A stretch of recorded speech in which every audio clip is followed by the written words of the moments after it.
ಇವತ್ತು 4 ವಾರ ಓಡೈತೆ ಸರ್, 1 ತಿಂಗಳು ಓಡೈತೆ ಪಿಕ್ಚರು. ತ್ರಿವೇಣಿ ಟಾಕೀಸಲ್ಲಿ ತುಂಬ ಅದ್ದೂರಿಯಾಗಿ ಎಲ್ಲ ಕಡೆನೂ ಒಳ್ಳೆ ಒಪಿನಿಯನ್ಸು.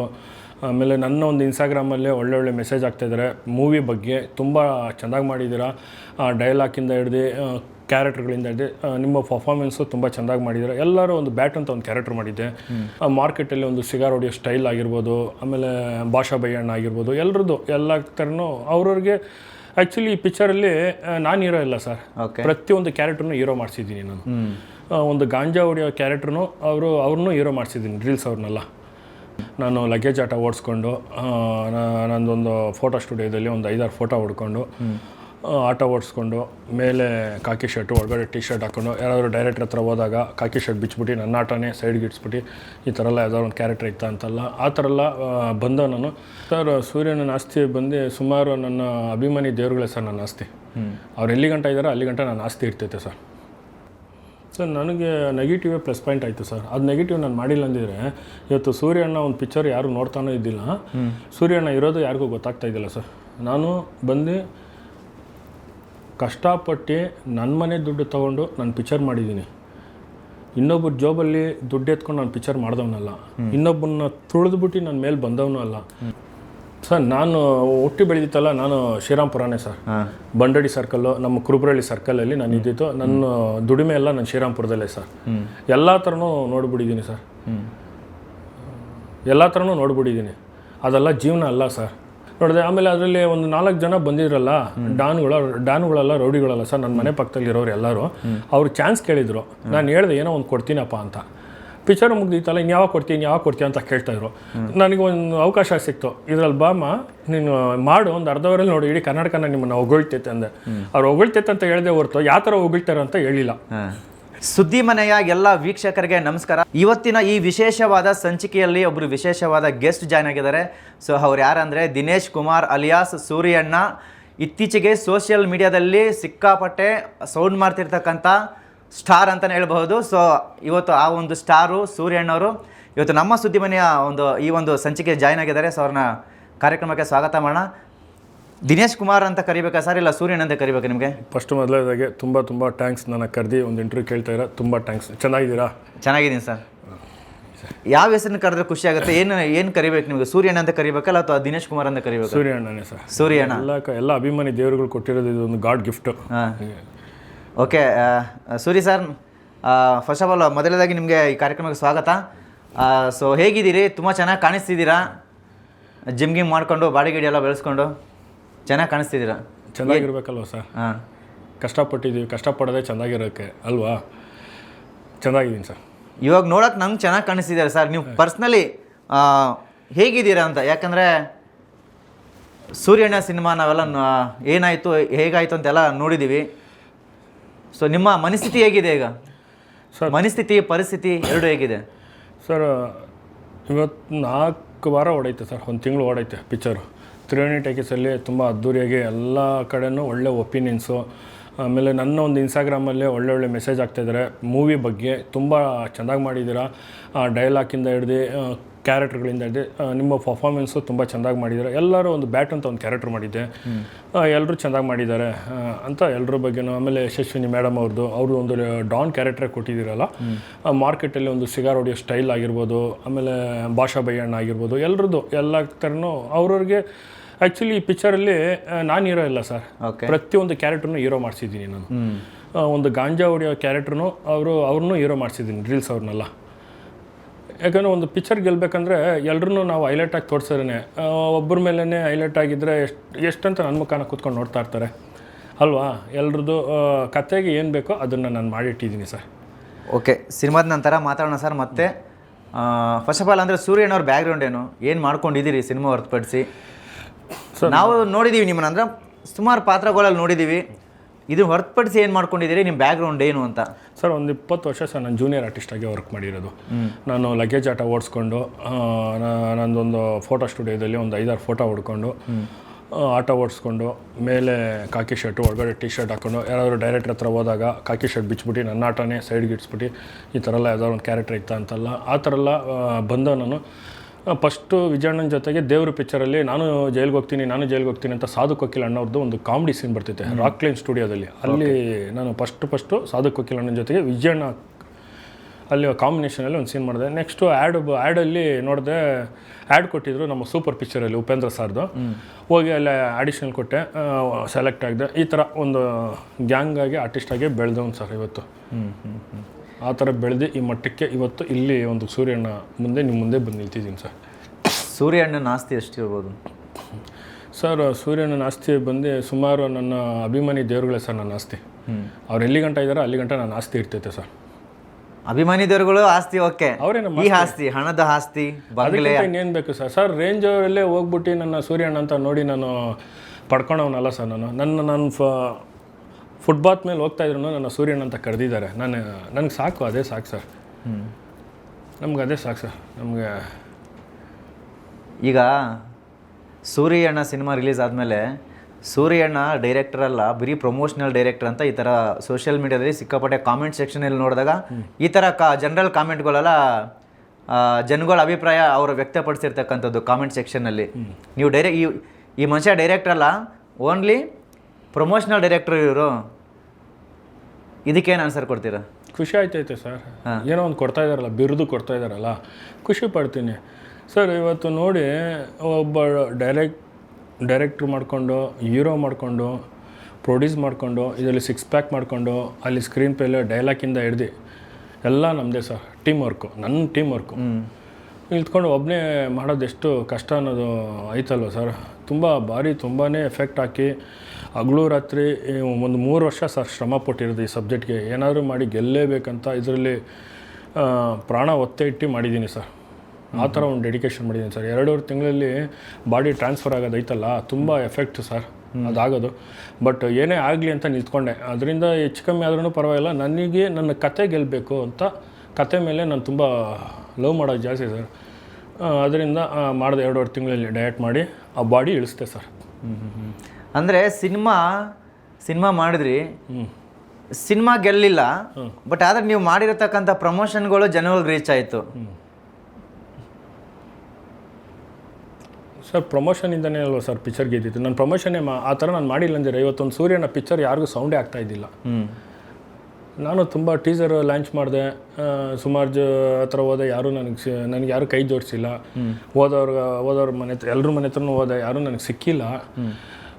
ನಾನು ನೋಡಿದೆ ಟೀಸರ್, ಇದನ್ನು ಹೆಂಗಾರು ಮಾಡಿ ಈ ಒಂದು ಸಬ್ಜೆಕ್ಟು ನಮ್ಮ ಒಂದು ಎಲ್ಲ ಅಭಿಮಾನಿ ದೇವರುಗಳಿಗೆ ತಲುಪಿಸ್ಬೇಕು. ಹೆಂಗೆ ತಲುಪಿಸೋದು, ಯಾವ ಥರ ಎಲ್ಲ ಮಾಡಿದ್ರೆ ಇನ್ನೇನು ಮಾಡ್ಬೇಕು? ನಾನು ಇಷ್ಟೆಲ್ಲ ಮಾಡಿದ್ದೀನಿ, ಎಫೆಕ್ಟ್ ಹಾಕಿದ್ದೀನಿ, ಮೀಡಿಯಾದಲ್ಲಿ ಪ್ರೆಸ್ ಮೀಟ್ ಮಾಡಿದ್ರು, ಹಂಗೂ ರೀಚ್ ಆಗಿಲ್ಲ ಸರ್. ಖಂಡಿತ ಏನು ಗೊತ್ತಾ, ಒಂದು ಸಿನಿಮಾ ಮಾಡಿದ್ಮೇಲೆ ಪ್ರತಿಯೊಬ್ಬ ನಿರ್ದೇಶಕನಿಗೂ ಒಂದು ತಂಡಕ್ಕೆ ಏನಂದರೆ ಜನಗಳಿಗೆ ತಲುಪಿಸೋದು ಒಂದು ಚಾಲೆಂಜಿಂಗ್ ಆಗಿರುತ್ತೆ. ಇದು ಈಗಿನ ಪದ್ಧತಿ ಅಲ್ಲ. ಎಲ್ಲಿ ಸಿನಿಮಾ ರಂಗ ಹುಟ್ಕೊಂತ ಅವಾಗಿಂದ ಬಂದಿರತಕ್ಕಂಥ ಪದ್ಧತಿ ಇದು ಅಲ್ವಾ? ಹೌದು. ಸಿನಿಮಾ ಮಾಡಿದ್ಮೇಲೆ ಕೊನೆಯದಾಗಿ ಆಡಿಯನ್ಸ್ಗೆ ನಾವು ತಲುಪಿಸ್ಬೇಕು, ಇಂಥದ್ದೊಂದು ಸಿನಿಮಾ ಬರ್ತಿದೆ ಅಂತ ಹೇಳಿ ಜನಗಳಿಗೆ ಗೊತ್ತಾಗಬೇಕು. ಆ ಜನ ಒಂದು ಚಿತ್ರಮಂದಿರದಲ್ಲಿ ಸಿನಿಮಾ ನೋಡಬೇಕು. ಈ ಒಂದು ಆಗಿನ ಕಾಲದಿಂದನೂ ಇದೆ, ಇದೇನು ಹೊಸದಲ್ಲ. ಬಟ್ ನೀವು ಸಿನಿಮಾಗೋಸ್ಕರ ಮಾಡಿದಂತಹ ಪ್ರಚಾರ ಸಿನಿಮಾ ರಂಗಕ್ಕೆ ಎಲ್ಲೋ ಒಂದು ಕಡೆ ನೆಗೆಟಿವ್ ಆಗೋಯಿತು, ನೀವು ಮಾಡಿದಂಥ ಪ್ರಚಾರ. ಸರ್ ನನಗೆ ನೆಗೆಟಿವೇ ಪ್ಲಸ್ ಪಾಯಿಂಟ್ ಆಯಿತು ಸರ್. ಅದು ನೆಗೆಟಿವ್ ನಾನು ಮಾಡಿಲ್ಲ ಅಂದಿದ್ರೆ ಇವತ್ತು ಸೂರ್ಯಣ್ಣ ಒಂದು ಪಿಕ್ಚರ್ ಯಾರು ನೋಡ್ತಾನೋ ಇದ್ದಿಲ್ಲ, ಸೂರ್ಯಣ್ಣ ಇರೋದು ಯಾರಿಗೂ ಗೊತ್ತಾಗ್ತಾ ಇದ್ದಿಲ್ಲ ಸರ್. ನಾನು ಬಂದು ಕಷ್ಟಪಟ್ಟು ನನ್ನ ಮನೆ ದುಡ್ಡು ತೊಗೊಂಡು ನಾನು ಪಿಕ್ಚರ್ ಮಾಡಿದ್ದೀನಿ. ಇನ್ನೊಬ್ಬರ ಜಾಬಲ್ಲಿ ದುಡ್ಡು ಎತ್ಕೊಂಡು ನಾನು ಪಿಕ್ಚರ್ ಮಾಡ್ದವನಲ್ಲ, ಇನ್ನೊಬ್ಬರನ್ನ ತುಳಿದ್ಬಿಟ್ಟು ನನ್ನ ಮೇಲೆ ಬಂದವನು ಅಲ್ಲ, ಇನ್ನೊಬ್ಬರನ್ನ ಬ್ಯಾಕ್ಗ್ರೌಂಡಲ್ಲಿ ಮಾತಾಡಿಕೊಂಡು ನನ್ನ ಮೇಲೆ ಬರೋ ಅವಶ್ಯಕತೆಯೂ ನನಗೆ ಇಲ್ಲ ಸರ್. ತಲೆ ಹೊಡೆದಿಲ್ಲ, ತಲೆ ಹಿಡ್ದಿಲ್ಲ ಸರ್. ನನ್ನ ಮನೆ ದುಡ್ಡು ನಾನು ತುಂಬ ಕಷ್ಟಪಟ್ಟು, ನಮಗೆ ಫಸ್ಟ್ ಆಫ್ ಆಲ್ ಮೋಸ ಮಾಡೋಕ್ಕೆ ಗೊತ್ತಿಲ್ಲ, ಸುಳ್ಳು ಹೇಳೋಕ್ಕೆ ಗೊತ್ತಿಲ್ಲ, ಸಖತ್ತಾಗಿ ಕಷ್ಟಪಡ್ತೀನಿ, ದುಡ್ಡು ಮಾಡ್ತೀನಿ, ಅದರಲ್ಲಿ ಒಂದು 4 ಜನಕ್ಕೆ ಹೆಲ್ಪ್ ಮಾಡ್ತೀನಿ ಸರ್. ಈ ಥರ ಬೆಳೆದವನು ಸರ್ ನಾನು. ಹಿಂಗೆ ಬೆಳ್ಕೊಂಡು ನಾನು ಬೆಳೆದಿದ್ದೀನಿ ಸರ್. ಈಗೇನು ಅಂದರೆ ಚಿತ್ರರಂಗದವರ ಬೈತಿದ್ದಾರೆ ಸರ್ ನಿಮಗೆ, ಈ ಸಿನಿಮಾದ ತಂಡದವರಿಂದ ನಮಗೆ ಚಿತ್ರರಂಗಕ್ಕೆ ಎಲ್ಲ ಒಂದು ಕಡೆ ಕೆಟ್ಟ ಹೆಸರು ಬರ್ತಿದೆ, ಈ ಥರ ಪ್ರಚಾರ ಬೇಕಾಗಿತ್ತಾ? ಅಂದರೆ ಈಗ ರೀಸೆಂಟಾಗಿ ಸಿನಿಮಾ ರಿಲೀಸ್ ಆಯಿತು ನಿಮ್ಮದು ಸೂರ್ಯಣ್ಣ, ಫಸ್ಟ್ ಶೋದು. ಆ ಟೈಮಲ್ಲಿ ಯಾರೋ ಒಂದು ಹುಡುಗ ಬಂದ, ಸಿನಿಮಾ ಸಕ್ಕತ್ತಾಗಿದೆ, ಸಿನಿಮಾ ನೀವು ನೋಡಲಿಲ್ಲ ಅಂದರೆ ನಾನು ಏನೋ ಪೆಟ್ರೋಲ್ ಕೂಡ ಸತ್ತೋಗ್ಬಿಡ್ತೀನಿ, ಈ ಥರ ಚೀಫ್ ಗಿಮಿಕ್ಗಳೆಲ್ಲ ಬೇಕಾಗಿತ್ತಾ? ಚಿತ್ರರಂಗಕ್ಕೆ ಇವೆಲ್ಲ ಅವಶ್ಯಕತೆ ಇದೆಯಾ ಸರ್? ಅದು ಸಿನಿಮಾ ಚೆನ್ನಾಗಿದ್ರೆ ಜನ ಬಂದು ನೋಡ್ತಾರೆ ಅಂತ ಈ ಥರ ಮಾತುಗಳು ಇದಕ್ಕೇನು ಹೇಳ್ತೀರಿ? ಸರ್ ಅದು ನಾನು ಆ್ಯಕ್ಚುಲಿ ಅದು ಮಾಡಬೇಕಂತ ಮಾಡಿಲ್ಲ, ಅದು ಏನೋ ಅನ್ಎಕ್ಸ್ಪೆಕ್ಟೆಡಾಗಿ ಅಜಾನ. ಫಸ್ಟು ನಾನು ಅದಕ್ಕಿಂತ 2 ಮಾಡಿದ್ದೆ, ಅದರಿಂದ 2 ಮಾಡಿದ್ದೆ, ಅದು ನಾನು ಮಾಡಿದೆ ಸರ್. ಒಂದು ಕ್ವಾರೆಲ್ ಮಾಡಿದ್ದೆ, ಹೀರೋಯಿನ್ನು ನಾವು ಎಲ್ಲ ಒಂದು ಟೀಮ್ ವರ್ಕಾಗಿ ಮಾಡಿದ್ವು. ಅದು ಅಲ್ಲೇ ಫೇಕ್ ಅಂತಲೂ ಹೇಳ್ಬಿಟ್ಟೆ. ನನಗೆ ಅದು ರೀಚ್ ಆಯಿತು ತುಂಬ ಕಡೆ. ನನ್ನ ಮನೆಗೆ ಹೋಗೋಷ್ಟಕ್ಕೆಲ್ಲ ಫುಲ್ ರೀಚ್ ಆಗ್ಬಿಡ್ತಾ ಕಂಟೆಂಟು, ಫುಲ್ ಎಲ್ಲ ಕಡೆಯಿಂದನೂ ಫೋನ್ಗಳು. ಏನು ನಿಜಾನ ಇಲ್ಲ ಅದು ಸುಮ್ಮನೆ. ಆವಾಗ ಏನಾಯಿತು ಅಂದರೆ ಒಂಚೂರು ಬೂಸ್ಟ್ ಆಯಿತು, ಸೂರ್ಯನ ಟೈಟ್ಲ್ ಬಂದು ಒಂದು ಸ್ವಲ್ಪ ಸ್ಪ್ರೆಡ್ ಆಯಿತು. ಸರಿ ಆಯಿತು ಅಂತ ಎಲ್ಲ ಟ್ರೈಲರ್ ಲಾಂಚ್ ಮಾಡಿದೆ. ಇನ್ನೇನು ಪಿಕ್ಚರು ಹತ್ರ ಬರ್ತೈತೆ, ಏನು ಇನ್ನೂ ಯಾವುದೋ ಸೌಂಡ್ ಆಗ್ತಾ ಇಲ್ವಲ್ಲ, ಇನ್ನೇನು ಮಾಡೋದು ಅಂತ ಹೋಗಿ ಯಶಸ್ವಿನಿ ಅಕ್ಕ ಅವ್ರ ಹತ್ರ ಹೋಗಿ ಅಪ್ರೋಚ್ ಮಾಡಿದೆ. ಈ ಥರ ಒಂದು ಸೀನ್ ಐತೆ, ಒಂದು ಡೈಲಾಗ್ ಐತೆ, ಅದನ್ನು ಮಾಡೋಣ ಅಕ್ಕ ನೀನು. ನಾನು ಇಲ್ಲ ಆ್ಯಕ್ಚುಲಿ ಅವ್ರು ಮಾಡಲ್ಲ ಅಂದರು. ನಾನು ತುಂಬ ರಿಕ್ವೆಸ್ಟ್ ಮಾಡಿಕೊಂಡು ಅಕ್ಕ ಪೊಲೀಸ್ ಪರ್ಮಿಷನ್ ತೊಗೊಂಡು ಮಾಡೋಣ ಸರಿ ಅಂತ ಆಯಿತು ಅಂತ ತೊಗೊಂಡು ಅದು ಮಾಡಿದೆ. ಅದು ತುಂಬ ರೀಚ್ ಆಯಿತು. ಸೊ ಅದು ಮಾಡಿದ್ದೆಲ್ಲ ಪಿಕ್ಚರ್ಗೋಸ್ಕರ ಮಾಡಿದೆ, ಸ್ವಂತಕ್ಕೆ ನನ್ನ ವೈಯಕ್ತಿಕವಾಗಿ ನಾನು ಮಾಡ್ಕೋಬೇಕು, ನಾನು ತುಂಬ ಬೆಳಿಬೇಕಂತಲ್ಲ ಇಲ್ಲ ಸರ್. ನನಗೆ ಫಸ್ಟ್ ಆಫ್ ಆಲ್ ನನಗೆ ಜೀವದ ಮೇಲೇನು ಭಯ ಇಲ್ಲ ಸರ್. ನಾನು ಕೋಟೆ ಕಟ್ಟಿ ಆ ಕೋಟೆಯಲ್ಲಿ ರಾಜ ಆಗಬೇಕಂತನೂ ನನಗೇನು ಆಸೆ ಇಲ್ಲ ಸರ್. ಯಾವಾಗಾರು ಒಂದು ದಿನ ಪ್ರಾಣ ಹೋಗೋದೆ, ಎಷ್ಟು ಕೋಟಿ ಇದ್ರೂ ಮೇಲೆ ಹೊತ್ಕೊಂಡು ಹೋಗೋದೇನಿಲ್ಲ ಸರ್. ಸಾಯ್ಬೇಕಾದ್ರೆ ಉಡ್ದಾರನೂ ಬಿಡಲ್ಲ ಸರ್. ಖಂಡಿತ ಸರ್, ಎಲ್ಲಾನು ಬಿಟ್ಟೆ ಹೋಗೋದು, ಯಾವ್ದೇನು ತಗೊಂಡೋಗಲ್ಲ. ನಾನು ಕೇಳಿದ ಪ್ರಶ್ನೆ ಏನಂದ್ರೆ ಸರ್, ಈ ಥರದ ಒಂದು ಚೀಪ್ ಗಿಮಿಕ್ ಮಾಡಿದ್ರಲ್ಲ, ಇದರಿಂದ ಚಿತ್ರರಂಗದವ್ರು ಬೈಕೊಳ್ತಿದ್ದಾರೆ, ಚಿತ್ರರಂಗದ ಹೆಸರು ಹಾಳು ಮಾಡ್ತಿದ್ದಾರೆ ಇವರೆಲ್ಲ ಬಂದ್ಬಿಟ್ಟು ಅಂತೇಳಿ. ಇದಕ್ಕೆ ಏನು ಆನ್ಸರ್ ಕೊಡ್ತೀರಾ ಅಂತ ಸರ್? ಅದೇ ಅವ್ರಿಗೇನೆ ನಾನು ಹೇಳ್ತಾ ಇದ್ದೀನಿ, ಈ ಥರ ಒಬ್ಬ ಒಂದು ಪರ್ಸನ್ ಇಷ್ಟೆಲ್ಲ ಡೆಡಿಕೇಶನ್ ಮಾಡಿ ಮಾಡ್ತಾ ಇದ್ದಾನಲ್ಲ, ಇದಕ್ಕೆ ಯಾಕೆ ಯಾರು ಧ್ವನಿ ಕೊಡ್ತಾ ಇಲ್ಲ ಅಂತ ನಾನು ಕೇಳ್ತಾ ಇದ್ದೀನಿ. ನಾನೇನು ಬೇರೆ ಪಿಕ್ಚರ್ ಮಾಡಿಲ್ಲ. ಯಾವ ಥರ ಧ್ವನಿ ಕೊಡಬೇಕು ನಿಮ್ಮ ಪ್ರಕಾರ? ಸರ್ ಇವಾಗ ನೋಡಿ, ನಮ್ಮ ಕನ್ನಡದಲ್ಲಿ ಇವಾಗ ಉಪ್ಪಿ ಸಾರು ಡೈರೆಕ್ಷನ್ ಮಾಡಿ ಹೀರೋ ಮಾಡಿದ್ದಾರೆ, ಎಷ್ಟು ಖುಷಿ. ಅದು ಯಾರು ಮಾಡೋಕ್ಕಾಯ್ತೈತೆ? ಹೀರೋ ಮಾಡಿ ಡೈರೆಕ್ಷನ್ ಮಾಡಿ ಎಲ್ಲ ಮಾಡೋದಕ್ಕೆ ತುಂಬ ಕಷ್ಟ ಸರ್. ನಾನು ಅಂಥದ್ರಲ್ಲಿ ಹೀರೋಗಿ ಮಾಡಿ, ಡೈರೆಕ್ಷನ್ನು ಮಾಡಿ, ಪ್ರೊಡ್ಯೂಸರು ಮಾಡಿ, 6 ಪ್ಯಾಕು ಮಾಡಿ, ಅಲ್ಲಿ ಕಥೆನೂ ಅಲ್ಲೇ ಡೈಲಾಗನ್ನು ಹೇಳ್ಕೊಂಡು ಇಷ್ಟೆಲ್ಲ ಮಾಡಿದ್ದೀನಲ್ಲ ಸರ್. ಇವಾಗ ಬೇರೆಯವರಾಗಿದ್ದರೆ ಅಷ್ಟೊಂದು ಎಲ್ಲರನ್ನೂ ರೀಚ್ ಆಗಿರೋ. ಇವಾಗ ನಾನು 2.5 ತಿಂಗಳಲ್ಲಿ ನಾನು 6 ಪ್ಯಾಕ್ ಮಾಡಿದ್ದೆ. ಇದೇ ಒಂದು ದೊಡ್ಡ ಸ್ಟಾರ್ ಕ್ಯಾಸ್ಟು. ಯಾರೋ ಅಣ್ಣಂದಿರು ಮಾಡಿದ್ದಿದ್ರೆ ಆ ಅಣ್ಣನ ಫುಲ್ಲು ಅಣ್ಣಂದಿರು ಎಲ್ಲ ಫುಲ್ಲು ಫೋಕಸ್ ಮಾಡಿ ಹಿಂಗೆ ಇಷ್ಟು ದಿನದಲ್ಲಿ ಇಷ್ಟು ಮಾಡಿದ್ರು, ಆ ಜಿಮ್ಮು ಅದೆಲ್ಲ ತೋರಿಸ್ತಾಯಿದ್ರು. ನನಗೆ ಯಾಕೆ ಸರ್ ತೋರಿಸಿಲ್ಲ? ಹಂಗಾರೆ ನಾನು ಮಾಡಿದ್ನಲ್ಲ ಸರ್. ಅದೇ ನೀವು ಮಾಡಿದಂಥ ಪ್ರಮೋಷನ್ಸ್ಗಳು ಎಲ್ಲ ಒಂದು ಕಡೆ ಇರಿಟೇಟ್ ಅನ್ಸ್ಬಿಡ್ತಾ ಅಂತ ಸರ್. ಅದಕ್ಕೆ ಮುಂಚೆ ಮಾಡಿದ್ನಲ್ಲ ಸರ್, ಬಿಫೋರ್ ಮುಂಚೆ ಮಾಡಿದ್ನಲ್ಲ ಸರ್, ಟೀಸರ್ ಮಾಡಿದ್ನಲ್ಲ ಸರ್. ಇಡೀ ಅಂಡರ್ ವರ್ಲ್ಡ್ನೇ ಕರ್ಕೊಂಬಂದು ಒಂದು ಸ್ಟೇಜಲ್ಲಿ ಕೊಂಡಿಸಿದ್ದೀನಿ ಸರ್. ಏನಕ್ಕೋಸ್ಕರ? ಅವ್ರ ಕೈಯಲ್ಲಿ ಇವಾಗ ಯಾರೋ ಒಬ್ಬರು ಸಾಧಾರಣವಾಗಿ ಇವಾಗ ನೀವು ಎಣ್ಣೆ ಹೊಡಿತಾ ಇದ್ದೀರಿ ಅಂತ ತಿಳ್ಕೊಳ್ಳಿ, ನಾನು ಬಂದು ಹೇಳಿದ್ರೆ ನೀವು ಎಣ್ಣೆ ನಿಲ್ಲಿಸಲ್ಲ, ನೀನೇನೋ ಜಾತಿ ಆಗಿದೆಯಾ, ನೀನು ಫಸ್ಟ್ ನೀನು ಕರೆಕ್ಟ್ ಆಗಿದೆಯಾ ಅಂತ ಕೇಳ್ತಾರೆ. ಅದೇ ಒಬ್ಬ ಹಾರ್ಟ್ ಫೈಲರ್ ಆಗಿ, ಕಿಡ್ನಿ ಫೈಲರ್ ಆಗಿ, ಎಣ್ಣೆಯಿಂದ ಫೈಲರ್ ಆಗಿ ಫುಲ್ಲು ನಾಳೆ ಹೋಗೋ ಸ್ಟೇಜಲ್ಲಿ ಇರ್ತಾರಲ್ಲ, ಅವ್ರು ಬಂದು ನಿಮ್ಗೆ ಹೇಳಿದ್ರೆ ಕೇಳ್ತೀರಾ? ಅನುಭವಿಸ್ತಾರೋ ಬಂದು ಹೇಳಿದ್ರೆ ಆಗ ಕೇಳ್ತಾರೆ. ಅದಕ್ಕೆ ಅಂಡರ್ ವರ್ಲ್ಡ್ ಡಾನ ಅಣ್ಣಂದಿರೇ ತುಂಬ ಎಲ್ಲ ಸಪೋರ್ಟ್ ಅವ್ರ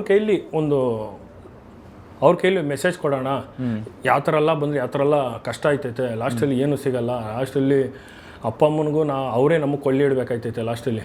ಇವತ್ತು ನೋಡಿ ವಯಸ್ಸು ಹುಡುಗರೆಲ್ಲ ಇವತ್ತು ತಂದೆ ತಾಯಿಂದರು ಮಕ್ಕಳಿಗೆ ಕೊಳ್ಳಿ ಇಡ್ತಾ ಇದ್ದಾರೆ ಸರ್. ಮೊನ್ನೆನೂ ಒಂದು ವಾರ ಮುಂಚೆ ಯಾರೋ ಒಂದು ಹುಡುಗನ ಹೊಡೆದಾಕಿದ್ದಾರೆ. ನಾನು ನೋಡಿದೆ ಅದನ್ನು, 23 ವಯಸ್ಸು 24, ಬರೀ ಜೂದಲ್ಲಿ, ಬರೀ ಜಸ್ಟ್ ಏನೋ ಮಾತಿಗೆ ಸರ್. ಇವಾಗ ಶಾರ್ಟ್ ಟೆಂಪರ್ಗಳು. ಅಮ್ಮನಂದ್ರೆ ಯಾರು ನಿಮ್ಮ ಅಮ್ಮನ ಹತ್ರ ಬರಲ್ಲ ಸರ್. ನನಗೂ ಸುಮಾರು ಜನ ಅಂದಿದ್ದಾರೆ ಸರ್, ಸ್ಕೂಲಲ್ಲಿ ಓದ್ಬೇಕಾರಲ್ಲ ಯಾರು ಬರಲ್ಲ ಸರ್, ನಿಮ್ಮ ಅಕ್ಕನ ಜೊತೆಗೂ ಯಾರು ಬರಲ್ಲ ಸರ್. ಆ ಕಿವಿಯಲ್ಲಿ ಕೇಳ್ಕೊಂಡು ಹೋಗ್ತಾ ಇರ್ಬೇಕು ಸರ್. ನಮಗಂತ ಒಂದು ದೊಡ್ಡ ಲೈಫ್ ಕಾಯ್ಕೊಂಡೈತೆ. ನಮ್ಮನ್ನು ಕನ್ಸ್ಕೊಂಡ್ಕೊಂಡು ನಮ್ಮ ತಂದೆ ತಾಯಿ ನಮ್ಮನ್ನು ಎಷ್ಟೆಲ್ಲ ಒತ್ತಿ ಎತ್ತಿ ಎಲ್ಲ ಬೆಳೆಸಿರ್ತಾರೆ ಅಲ್ವಾ, ಕಷ್ಟಪಟ್ಟು. ಅವ್ರಿಗೆ ತಿನ್ನೋಕೆ ಅನ್ನ ಇಲ್ಲ ಅಂದ್ರೂ ಎಲ್ಲೋ ಒಂದು ಕಡೆ ಹೋಗಿ ಸಾಲ ಇಸ್ಕೊತಾರೆ, ಅಲ್ಲೆಲ್ಲ ಉಗಿಸ್ಕೊಂಡು ಬರ್ತಾರೆ. ಅದನ್ನೆಲ್ಲ ಹೇಳಲ್ಲ ತಂದೆ ಆದವರು. ಅವು ಬಂದು ಮಕ್ಕಳಿಗೆ ಒಂದು ಫೀಸ್ ಆಗಿರ್ಬೋದು, ಏನೇ ಆಗಿರ್ಬೋದು, ಏನೋ ಕಟ್ಟಿಸ್ಕೊಟ್ಟು ಏನೋ ಕಷ್ಟಪಡ್ತಾ ಇರ್ತಾರೆ. ನಾವು ಎಲ್ಲೋ ಹೋಗಿ ದುಡುಕ್ಬಿಟ್ಟು ರೌಡಿಸಮ್ ಮಾಡಿಬಿಟ್ಟು ಎಲ್ರಿಗೂ ನಿರಾಸೆ ಮಾಡಿಬಿಡ್ತೀವಲ್ಲ ಸರ್. ಎಷ್ಟು ಸಫರ್ ಆಗ್ತಾರೆ ಸರ್. ನಮ್ಮ ಒಬ್ಬರು ಕೋಪದಿಂದ ಇಡೀ ಫ್ಯಾಮಿಲಿ ಸಫರ್ ಆಗ್ತಾರೆ. ಜೊತೆಗಿರೋ ಫ್ರೆಂಡ್ಗಳಾಗಿರ್ಬೋದು, ಹೆಂಡತಿ ಆಗಿರ್ಬೋದು, ಮಕ್ಕಳಾಗಿರ್ಬೋದು. ಒಬ್ಬರಿಂದ ಇಷ್ಟು ಜನ ಏನಕ್ಕೆ ಸರ್ ಅನುಭವಿಸ್ಬೇಕು? ಅದ್ರ ಬದಲು ನಾವು ತಲೆ ತೆಗೆಸ್ಕೊಂಬಂದ್ರೆ ನಾವೇನು ಚಿಕ್ಕವರಾಗ್ಬಿಡಲ್ಲ ಸರ್. ಅಲ್ಲಿ ಇನ್ನೂ ನಾವು ಎತ್ತರಕ್ಕೆ ಬೆಳಿತೀವಿ. ಆಯ್ತಣ್ಣ ನೀನೇ ದೊಡ್ಡನಾಗಿರೋ ಅಂದ್ಬಿಟ್ರೆ ನೆಕ್ಸ್ಟ್ ಅವರೇ ಬಂದು ಬಾಪ ತಮ್ಮ ಚೆನ್ನಾಗಿದೆಯಾ ಅಂತ ಅವರೇ ಒಂದು ಕಾಫಿ ಟೀ ಕೊಡಿಸ್ತಾರೆ. ನಾವು ಯಾರೋದು ಫ್ರೆಂಡ್ಸ್ಗಳನ್ನ ಕರ್ಕೊಂಬಂದು ನಾಳೆ ಅವ್ರನ್ನ ಓಡಿಸ್ಬಿಟ್ಟು ನಾಳೆ ಫ್ರೆಂಡ್ಸ್ಗಳೇ ಇಟ್ಬಿಟ್ಟು ಹೋಗ್ತಾರೆ ಸರ್. ಹೆಂಗೆ ಇಟ್ಬಿಟ್ಟು ಹೋಗ್ತಾರೆ ಅಂತ ಗೊತ್ತಾಗಲ್ಲ. ಅದ್ರ ಬದಲು ದುಶ್ಮನ ಹತ್ರ ಸಾರಿ ಅಂತ ಕೇಳ್ಬಿಟ್ರೆ ಆರಾಮಾಗಿ ನಿಮ್ಮದೇ ಹೋಗ್ಬಿಟ್ಟು. ಈ ಥರದ್ದೆಲ್ಲ ತುಂಬ ಆಗ್ಬಿಡೈತೆ ಸರ್. ತುಂಬ ಇಟ್ಬಿಟ್ಟು ಹೋಗಿದ್ದಾರೆ, ತುಂಬ ತಪ್ಕೊಂತಾರೆ. ಅಲ್ಲಿ ಹೋಗಿದ ತಕ್ಷಣ ಗೊತ್ತಾಗ್ತೈತೆ. ಅಲ್ಲಿ ಒಂದು 10 ಕಿಲೋಮೀಟರ್ ಹೋಗಿರ್ತೈತೆ, ಇಲ್ಲಿ ಬ್ಲಡ್ ಬರ್ತಾ ಇರ್ತೈತೆ. ಯಾರು ಇಟ್ಟೋದನ್ನು ಗೊತ್ತಾಗಲ್ಲ. ಅವನ್ನ ಕೇಳಲ್ಲ. ತುಂಬ ಇಟ್ಬಿಟ್ಟು ಹೋಗಿದ್ದಾರೆ ಸರ್. ನನಗೆ ಚೆನ್ನಾಗಿರಲಿ, ಎಲ್ಲರೂ ಚೆನ್ನಾಗಿರಲಿ. ತುಂಬ ಅನುಭವ ಆಗ್ಬಿಡೈತೆ ಸರ್ ಎಲ್ಲನೂ. ಬರ್ಬೇಕಾದ್ರೆ ಒಂಥರ ಬರ್ತಾರೆ, ಲಾಸ್ಟಲ್ಲಿ ಹೋಗ್ಬೇಕಾದ್ರೆ ಒಂಥರ ಹೋಗ್ತಾರೆ. ಚೆಂದಾಗಿರಲಿ. ಏನು ತುಂಬ ಅನುಭವ ಆಗ್ಬಿಡೈತೆ ಸರ್ ಎಲ್ಲನೂ. ನನಗೆ ಯಾರ ಮೇಲೂ ಬೇಜಾರಿಲ್ಲ. ಇವಾಗಲೂ ಅವರು ಎಲ್ಲರೂ ಚೆನ್ನಾಗಿರಲಿ ಅಂತಲೇ ಸರ್. ಈಗ ಸೂರ್ಯಣ್ಣ ಸಿನಿಮಾ ಮಾಡಿದ್ದೀರಿ, ಒಂದು ಅಂದರೆ ಒಂದು ಅಂಡರ್ ವರ್ಲ್ಡು, ಒಂದು ರೌಡಿಸಮ್ ಬ್ಯಾಕ್ಗ್ರೌಂಡಲ್ಲಿ ನಡೀತಕ್ಕಂಥ ಕತೆ. ಸೊ ನಿಮಗೂ ನಿಜ ಜೀವನದಲ್ಲಿ ನಿಮ್ಗೆ ಆ ಥರದ್ದೆಲ್ಲ ಲಿಂಕ್ ಇದೆಯಾ? ನೀವು ರೌಡಿಸಮ್ ಫೀಲ್ಡು ಆ ಥರ ಈ ಥರ ಅಂಡರ್ ವರ್ಲ್ಡ್ ಲಿಂಕ್ ಇಟ್ಕೊಂಡು ಏನೋ ಇದ್ದೀರಾ ಹಿಂಗೆ ಅಂತ? ಸರ್ ನಾನು ಹುಟ್ಟಿ ಬೆಳೆದಿತ್ತಲ್ಲ, ನಾನು ಶ್ರೀರಾಮ್ಪುರನೇ ಸರ್. ಬಂಡಡಿ ಸರ್ಕಲ್ಲು, ನಮ್ಮ ಕುರುಬ್ರಳ್ಳಿ ಸರ್ಕಲಲ್ಲಿ ನಾನು ಇದ್ದಿತ್ತು. ನನ್ನ ದುಡಿಮೆ ಎಲ್ಲ ನಾನು ಶ್ರೀರಾಮ್ಪುರದಲ್ಲೇ ಸರ್. ಎಲ್ಲ ಥರನೂ ನೋಡ್ಬಿಟ್ಟಿದ್ದೀನಿ ಸರ್, ಎಲ್ಲ ಥರನೂ ನೋಡ್ಬಿಟ್ಟಿದ್ದೀನಿ. ಅದೆಲ್ಲ ಜೀವನ ಅಲ್ಲ ಸರ್. ಸರ್ ತಾಜ್ ಮಹಲಿನೇ ಕಟ್ಬಿಟ್ಟು ಮನೇಲಿ ಎಂತಿನ ಕುಂಡಿಸ್ಬೇಕಂತಲ್ಲ ಸರ್. ಸ್ವಂತ ದುಡ್ಡಲ್ಲಿ ದುಡ್ದು ಇಟ್ಕೆ ಮನೆ ಕಟ್ಟಿಸಿ ಎಂತಿನ ಕುಂಡಿಸಿದ್ರು ಅದು ಅವ್ರವ್ರಿಗೆ ತಾಜ್ ಮಹಲೇ ಸರ್. ಅವ್ರವ್ರ ಎಂತಿ ಅವ್ರವ್ರಿಗೆ ದೇವತೆ ಸರ್. ನನ್ನ ಪಿಕ್ಚರಲ್ಲೂ ಅದನ್ನೇ ಸಾಂಗಲ್ಲೂ ಅದೇ ಬರ್ತಿದ್ದೀನಿ, ನೀ ನನ್ನ ದೇವತೆಗೆ. ಆ ದೇವತೆ ಅನ್ನೋದು ಒಂದು ಎಲ್ರಿಗೂ ಅವ್ರವ್ರ ಎಂತಿ ಅವ್ರವ್ರ ದೇವತೆ. ನನಗೆ ನಿಮ್ಮ ಎಂತಿ ಇಷ್ಟ ಆಗಲ್ಲ, ನನಗೆ ನನ್ನ ಎಂತಿ ನನಗೆ ಯಾವತ್ತೋ ಎವರ್ಗ್ರೀನೇ. ಅಮ್ಮಗೆ ನೆಕ್ಸ್ಟು ತಾಯಿ ವೈಫೇ ಸರ್, ಹೌದಲ್ವಾ? ನಿಜ ನಿಜ. ಅವ್ರವ್ರಿಗೆ ಅವ್ರು ನನಗೆ ನನ್ನ ಹೀರೋನೇ ನಮ್ಮ ಅಪ್ಪನೇ ಸರ್. ಕಷ್ಟಪಟ್ಟು ನಮ್ಮನ್ನು ಒತ್ತಿ ಎಲ್ಲ ಬೆಳೆಸಿ ಎಲ್ಲ ಹೋಗಿ ಅವ್ರು ಊಟ ಮಾಡಿದೆ ಮನೇಲಿ ತಂದಾಕಿ, ನಮ್ಮ ತಾಯಿ ಅಡುಗೆ ರೂಮಲ್ಲಿ ಅವ್ರ ಕೈಯೆಲ್ಲ ಸುಡ್ಕೊಂಡು ಮಗ ತಿಂದ ಅಂತ ಅವರು ನೋಡಿಲ್ಲದ ಜಾಗನೂ ನಮಗೆ ತೋರಿಸ್ತಾರೆ. ಹೆಗಲ ಮೇಲೆ ಕುಣಿಸ್ಕೊಂಡು ದೇವ್ರನ್ನ ತೋರಿಸ್ತಾರೆ. ಆ್ಯಕ್ಚುಲಿ ದೇವ್ರನ್ನ ಲೈತೆ ಅಂತ ತೋರಿಸ್ತಾರಲ್ಲ, ನನಗೆ ಅವರಲ್ಲ ಅದು ದೇವ್ರು ಸರ್. ನನ್ನ ತೋರಿಸ್ತಾರೆ ನೋಡಿ, ನನ್ನ ತಂದೆ ತಾಯಿ ಸರ್ ನನ್ನ ನಿಜವಾದ ದೇವರು. ಇದೆ ಸರ್, ಅದೆಲ್ಲ ಎಲ್ಲರ ಜೀವನದಲ್ಲಿ ಆಗುತ್ತೆ, ಕರೆಕ್ಟ್, ನೀವು ಹೇಳ್ತಿದ್ದು ನಿಜನೇ. ಬಟ್ ನಾನು ಕೇಳಿದ ಪ್ರಶ್ನೆ ಅದು, ನೀವು ಇದು ಮಾಡಿ ಇಷ್ಟೆಲ್ಲ ಹೇಳಿದ್ರು ಓಕೆ, ಅದಕ್ಕೆಲ್ಲ ರಿಲೇಟೆಡ್ ಆಯಿತು. ಬಟ್ ಅದೇನೇ ನೀವು ಹೇಳ್ದಂಗೆ ಸಿನಿಮಾ ಶೂಟಿಂಗ್ ಟೈಮಲ್ಲಿ ನಿಮ್ಮ ಸೆಟ್ಟಲ್ಲಿ ಕುದುರೆ ಮೇಲೆ ಬರ್ತಕ್ಕಂಥ ಸೀನು, ಇಬ್ಬರು ಶಾರ್ಟ್ ಇರುತ್ತಲ್ಲಿ, ಹೀರೋಯಿನ್ದು ನಿಮ್ಮದು, ಯಾರೋ ರೌಡಿಗಳು ಬರ್ತಾರೆ ಅಟ್ಯಾಕ್ ಮಾಡಕ್ಕೆ ಬರ್ತಾರೆ. ಇದೆಲ್ಲ ಏನು ಗಿಮಿಕ್ ಬೇಕಿತ್ತು ನಿಮಗೆ ಅಂತ? ಚೀಪ್ ಗಿಮಿಕ್ ಅಂತ ಅನಿಸ್ಲಿಲ್ವ ಸರ್ ನಿಮಗೆ? ಸರ್ ನಾನು ನಿಜ ಚೀಪ್ ಅನಿಸಿಲ್ಲ ಸರ್. ನನಗೆ ತುಂಬ ಖುಷಿ ಆಯಿತು ಸರ್. ಸಖತ್ತಾಗಿ ವೈರಲ್ ಆಯಿತು.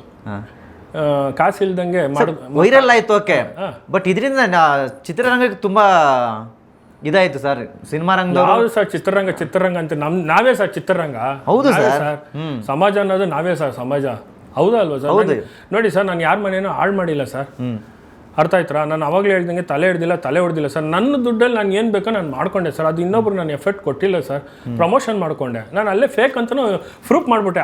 ಆ ಟೈಮಲ್ಲೇ ನಾನು ಹೀರೋಯಿನ್ ಕರ್ಕೊಂಡು. ಇದರಿಂದ ಇದೆಲ್ಲ ಮಾಡೋದ್ರಿಂದ ಸಿನಿಮಾ ರಂಗಕ್ಕೆ ಎಫೆಕ್ಟ್ ಆಗ್ತಿದೆ. ಮುಂದೆ ಹೊಸ ಪ್ರೊಡ್ಯೂಸರ್ಗಳು ಬರಬೇಕಂದ್ರೂ ಹಿಂದೆ ಹಾಕ್ತಾರೆ. ಇದೆಲ್ಲ ಯಾವುದು ವರ್ಕ್ ಆಗಲ್ಲ. ಈ ಥರದ್ದೆಲ್ಲ ಸಾಕಷ್ಟು ನಾವು ಕೇಳಿದ್ವಿ. ಸೊ ಆ ಪ್ರಶ್ನೆಗಳೆಲ್ಲ ನಿಮ್ಮನ್ನು ಕೇಳ್ತಿದ್ದೀವಿ. ಕೋಟಿ ಕೊಟ್ಬಿಟ್ಟು ಪ್ರಮೋಷನ್ ಮಾಡ್ತಾ ಇದ್ದಾರೆ ಗೊತ್ತಾ ಸರ್? ಇವತ್ತು ನಾವೇನು ಇಲ್ದೇನೆ ಹಿಂಗೆ ಸಿಂಪಲಾಗಿ ಹಿಂಗೆ ಹೊಡೆದು ಹಿಂಗೆ ಪ್ರಮೋಷನ್ ಮಾಡ್ಕೊಂಡಿದ್ದೀನಿ ಸರ್. ನನಗೆ ಖುಷಿ ಆಯ್ತಾ ಇದೆ ಸರ್. ಬಂದು ನಮ್ಮವರೇ ಸರ್, ಎಲ್ಲರೂ ಇದ್ದವರಲ್ಲ, ನನ್ನ ಟೀಮ್ ಬಳಗನೆ. ನಾನು ಕರೆದು ಹಿಂಗೆ ಬನ್ನಿ ಈಗ ಒಂದು ರೀಚ್ ಆಗ್ತೈತೆ ಅಂದೆ ನೋಡಿದೆ. ಆಮೇಲೆ ಅದರಲ್ಲಿ ಒಂದು 4 ಜನ ಬಂದಿದ್ರಲ್ಲ, ಡಾನ್ಗಳೆಲ್ಲ ರೌಡಿಗಳಲ್ಲ ಸರ್, ನನ್ನ ಮನೆ ಪಕ್ಕದಲ್ಲಿರೋರು ಎಲ್ಲರೂ. ಅವ್ರು ಚಾನ್ಸ್ ಕೇಳಿದರು. ನಾನು ಹೇಳಿದೆ ಏನೋ ಒಂದು ಕೊಡ್ತೀನಪ್ಪ ಅಂತ. ಪಿಕ್ಚರ್ ಮುಗ್ದಿತ್ತಲ್ಲ, ಇನ್ನು ಯಾವಾಗ ಕೊಡ್ತೀಯ ಅಂತ ಕೇಳ್ತಾಯಿದ್ರು. ನನಗೆ ಒಂದು ಅವಕಾಶ ಸಿಕ್ತು, ಇದರಲ್ಲಿ ಬಾಮ ನೀನು ಮಾಡು, ಒಂದು ಅರ್ಧವರಲ್ಲಿ ನೋಡಿ ಇಡೀ ಕರ್ನಾಟಕನ ನಿಮ್ಮನ್ನು ಹೊಗಳ್ತೈತೆ ಅಂದೆ. ಅವ್ರು ಹೊಗಳ್ತೈತೆ ಅಂತ ಹೇಳಿದೆ ಹೊರತು ಯಾವ ಥರ ಹೊಗಳ್ತಾರೆ ಅಂತ ಹೇಳಿಲ್ಲ. ಆಮೇಲೆ ಅದೇ ಥರ ಹೇಳಿದ್ರು ಬಂದು, ಒಳ್ಳೆ ಕೆಲಸ ಮಾಡಿಕೊಟ್ಟೆ ಅಣ್ಣ, ದಯವಿಟ್ಟು ನಾನು ಎಲ್ಲೂ ಈ ಥರ ಕರಿಬೇಡ ಅಂತ ಇದ್ದಾರೆ. ಏನೋ ಒಟ್ಟಿನಲ್ಲಿ ಗುರ್ತಿಸ್ಕೊಂಡ್ರಾ, ಅದರಿಂದ ಅವ್ರಿಗೆ 2 ಪಿಕ್ಚರ್ ಆಫರು ಸಿಕ್ತು ಅವ್ರುಗಳಿಗೆಲ್ಲ. ನನಗೆ ಖುಷಿ ಅಲ್ವಾ? ಖುಷಿನೇ ಸರ್. ಒಳ್ಳೆಯದೇ ಸರ್. ನಾನು ಕನ್ನಡ ಪಿಕ್ಚರು ಬೆಳಿಬೇಕು, ಬೆಳೆಸ್ಬೇಕು ಅಂತ ತುಂಬ ಕನ್ಸ್ಕೊಂಡಿದ್ದೀನಿ ಸರ್.